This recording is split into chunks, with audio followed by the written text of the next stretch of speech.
Welcome back to another episode of Rock Boys Football, continuing banging out these transfer portal grades. And we have the Oklahoma Sooners going into year 2 with Brent Venables. How we kind of evaluate these transfer portal classes is we take a look at the positions of need, we take a look at the quality and quantity of players that they brought in, and then we give you guys a grade. Before we get into it again, just want to say thank you to you guys, especially the Sooner fans, whether it's the call, like talking about the recruiting classes, whether it's talking about the transfer portal, where we both think Oklahoma did a very good job.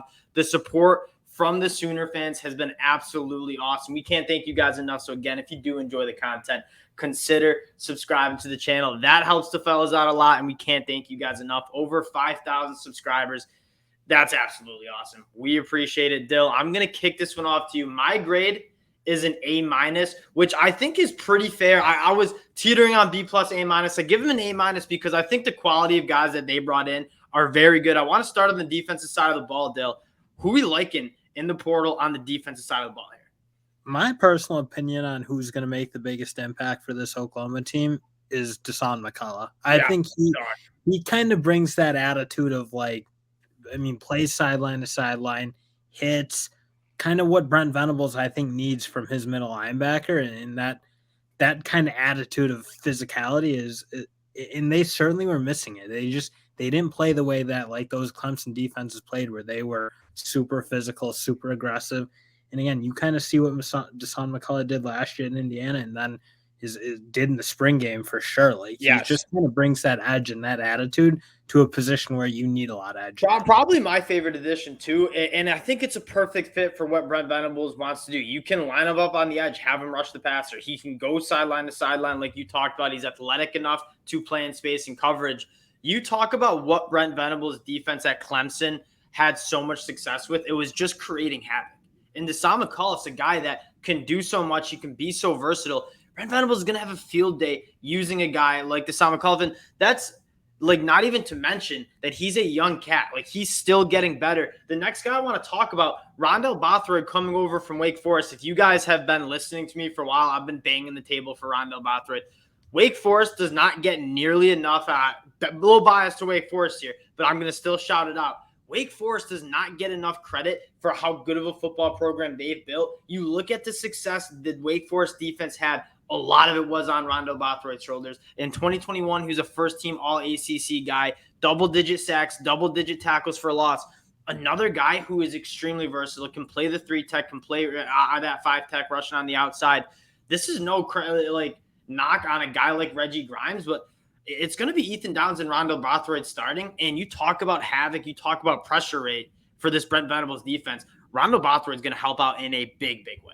And he adds to their ability essentially as a whole to just be a little more physical against the run. And you look across what they do.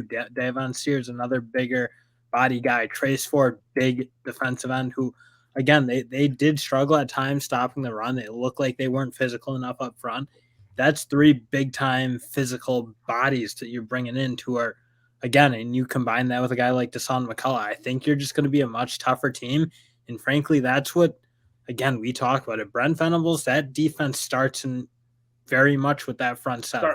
Always does. You look at the pass rushers and the defensive linemen Brent Venables pumped out at Clemson. I mean, like, top-tier guys, that's where his defense starts. Like, they don't play the Alex Grinch defense where we're going to rush 3, drop 8, and try to just prevent the big play. Brent Venables is going to get up in your face. He's going to create havoc. He's going to create negative plays and turnovers.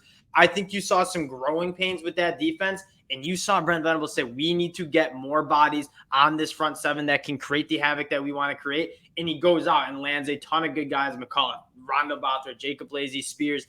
It's a great, great get.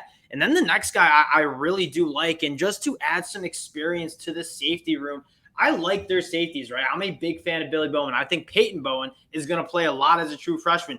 Getting a guy in Reggie Pearson who's played so much football is also very big for a defense that did struggle giving up the big play last year. And the other thing, and again, I know I'm harping on this like physicality. Reggie Pearson might be the hardest hitter I've ever seen. I mean, you saw as I'm like watching Michigan games when he was at Wisconsin, he was a problem. He's flying around, hammering guys. And again, it just adds to what I think at the end of the day, Oklahoma never really had under the Lincoln Riley era, because that's not the guys they were recruiting. And you bring in a Reggie Pearson type player who will be an intimidator. And I know that position's kind of like, it's not the same now with the new rules and whatever, but again, it still helps to have a guy with a little more edge and a little more just a tougher player at the end Reggie of the day. Pearson plays with us. He's the Tasmanian devil out there. And I do want to have the conversation about Alex Grinch. And I know we have a lot of USC listeners too. Like, is he one of the more overrated defensive coordinators in college football? Like, even in Oklahoma, for all the draft picks they put out and the talent they had on defense, it never seemed like that defense was as good as it should have been. And then you go to USC and you see the debacle they had on defense last year. Like, I just wonder about Alex Grinch, and I'm just so happy that Oklahoma has Brent Venables at the helm, leading this defense in this program into the SEC. Let's flip to the offensive side of the football, Dill. The rarest thing, and because it's so hard to do, every Power 5 team in the country wants a starting counter tackle in the transfer portal. You ask any beat writer, you ask any fan, hey, what are we looking at for tackle? Or like, what do you want in the transfer portal? It's going to be a starting left tackle. That's proven, that's good. Walter Rouse is that guy, flipped him from Nebraska late in his recruitment process in the transfer portal. Massive get. And I don't even know if they need it, because we kind of noted we like their tackles, their young tackles, after losing a guy like Anton Harrison. Well, that's the thing, though, is like those guys are talented. Sexton and Guyton both look like they're going to be really good players, but both obviously still very young. I mean, yes. Again, even if Walter Rouse doesn't start, that's not necessarily a bad thing. That means these two guys have really elevated their play into being just guys who are young, really talented players, into being very game ready. And you just don't see that many offensive linemen play that early in college football. So again, it certainly will help. And Stanford obviously had a really good offensive line, and they put a lot of guys in the transfer portal who are going to help their new schools. And Walter Rouse is very much in line with that. I also do think he'll bring a little more physicality than what Guyton. And it's a good fit, because even if it's nice to add some experience into that room. Like, it's a younger position. You obviously lose 2 starting tackles. You can bring a guy over that's proven, that started at the Power 5 level, has done it at a high level. Like, no coach is going to turn down that, even if you do have some confidence. I don't even think it's a knock on the confidence that they have in some of those young tackles. It's like, when you have the opportunity to go get a veteran tackle in college football in the transfer portal, you do it every time. Playmakers on the outside. You lose a guy like Marvin Mims. They bring in 2 wide receivers, and I always talk about this, Dill. You're probably tired of me saying it. The wide receiver room, in my mind, is like a basketball team. You want your point guard. You want a guy that's going to be kind of the slot guy who can just get open. You want a guy who's bigger bodied and can go up and catch the ball. You want a speedster. I really like the 2 wide receivers that Oklahoma brought in here. Andrel Anthony, Brennan Thompson, 2 guys that do a little bit of different things, but 2 guys that I think are going to add to a wide receiver room that we're already pretty high on, with guys like Jaleel Farouk and Jaden Gibson.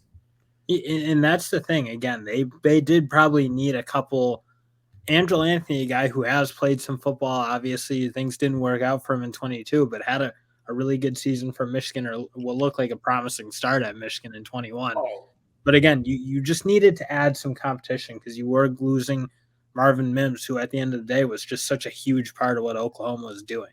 Yeah, and I love it, because Andrel Anthony is going to be the guy. He's such a fluid mover, and I'm rooting for him, because you saw him as a true freshman. It's rare to see wide receivers dominate as true freshmen. Like, he's just such a smooth mover. Like, the route trees are there. He can create separation. Wouldn't say he's a burner, but has some open field speed. Then you go out and get a guy in Brennan Thompson, who's one of the fastest players in college football, right? Like, Oklahoma wanted him in that recruiting class out of high school. They get essentially what, from my understanding, is Oklahoma kind of locked in some really good wide receivers. Brennan Thompson goes elsewhere, but absolute speed demon. And Jeff Lebby's going to have a field day with a guy that you need to respect that top end speed, and a guy in Brennan Thompson.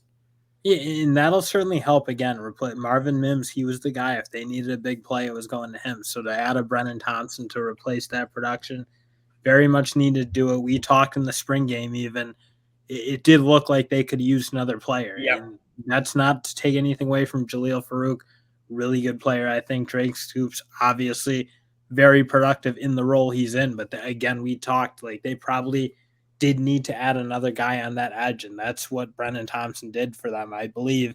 in the spring window or later in the process, obviously. Yeah, I think that was a position that they kind of identified and then went after. A couple of guys that we didn't mention. Troy Everett going to be a guy that's, I don't know if he starts, but he's going to be a guy that you get some depth on that offensive line. You have another guard coming in Caleb Schaefer, another depth piece. But I think when you look at what Oklahoma wanted to work on, they had two positions that I think were kind of like, from the outsider's perspective, they wanted to address. One was the defensive line, and I scream it all the time. Depth is so important up there. Like, if you have a stable of guys who can get after the passer, you look at like the kind of the blueprint of Georgia, like multiple guys. I mean, it does help that they had 4 guys who went in the first round the last 2 years, but they also had depth, like Jordan Davis, Devontae Wyatt, and then Jalen Carter's trotting out on third down, fresh. Like, having guys who you can rotate in and out for those big dogs who need some breather. Like, I think they check that box. Then they go to the wide receiver position. They check that box, bringing in 2 guys who were really high on. And quite frankly, I don't think they're done. They were recruiting that kid from Colorado at the wide receiver position. That is the one position that I think most of the position groups are tapped out in the transfer portal. Like, most of those guys are already kind of committed. You can get a wide out for sure. Couple of guys, Akari Franklin, who's from transferring up from UTSA. Like, in my opinion, one of the better wide receivers. I know Keon Coleman's taking a visit to Texas A&M. Wouldn't be surprised if Oklahoma can get him on campus too. That's a position that there are plenty of talented guys still available in the transfer portal, playing for Jeff Lebby in that offense. With the room as it stands, like, there's playing time to be had. It's in an explosive offense. That seems like an easy pitch to some of these top-notch wide receivers in the portal. Wouldn't be surprised if Oklahoma is not necessarily done, but we do hop on, give them the official grade of an A-, which I think is fair. One of our favorite transfer portal classes in the whole entire country.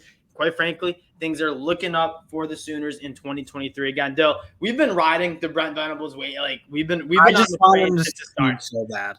We had a bump in the road during the 2022 season, but we're still on the train. We held on, and I think it's going to turn around. Not even turn around, because it wasn't going off the tracks, really, just some growing pains. This is a team that we're very excited to talk about heading into the 2023 season. So, Sooner fans, if you do enjoy the content, lock in, consider subscribing to the channel. Things are going to be heating up for the Sooners, too, in the 2024 class out of high school. So, again, lots to talk about in the next coming weeks. Appreciate you guys checking us out, and we'll talk to y'all later. Peace.